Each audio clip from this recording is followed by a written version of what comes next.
င်္ဂလာပါဒီနေ့တော့မိုခိုးဝฒနစေယုံကြီးမှာရှိရဲကျမတို့ရဲ့ International Relations Center ကဘယ်နေရာမှာရှိရဲဘယ်လိုသွားရမလဲဆိုတာကိုပြောပြပေးသွားမှာဖြစ်ပါတယ်ရှင်။ Building ၄ခုထဲမှာကျမတို့ရဲ့ International Relations Center ရှိနေတာကတော့ Building 3ပဲဖြစ်ပါတယ်ရှင်။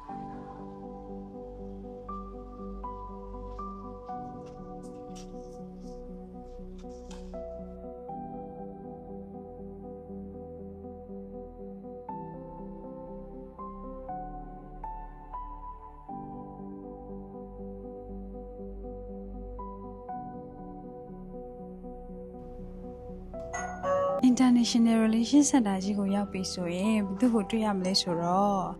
အားလုံးပဲမင်္ဂလာပါကျမက Refuge ဖြစ်ပါတယ် IRC ရုံးမှာကြိုဆိုပါရရှင်လူကြီးမင်းတို့အနေနဲ့ကျမတို့ IRC ရုံးမူလာမယ်ဆိုရင်တော့ကျမတို့စီမှာကျွမ်းကျင်ဘာသာပြန်များကလူကြီးမင်းတို့ကိုအသင့်စောင့်ကြိုနေမှာပဲဖြစ်ပါတယ်ရှင်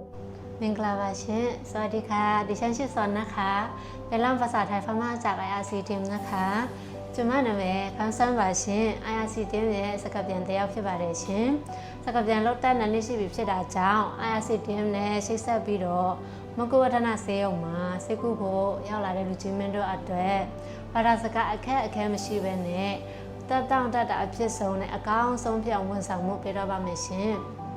IRC ကိုလူကိုယ်တိုင်လာပြီး medical counseling ရယူလို့သူများအနေနဲ့ကျမတို့စီမှာ medical coordinator လည်းရှိနေပါပြီရှင်။လူချင်းမင်းတို့ရဲ့တာယာကျန်းမာတဲ့အနာဂတ်အတွက်မိုခိုးဝฒနဆေးရုံမှာရှိရဲကျမတို့ရဲ့ IRC team ကတာဝန်ယူဆောင်ရွက်ပေးလျက်ရှိပါတယ်။ IRC ရဲ့ service တွေကလူချင်းမင်းတို့ကိုစိတ်ကျေနပ်မှုအပြည့်အဝရရှိစေမှာသိကြပါတယ်ရှင်။ Quality of care you can trust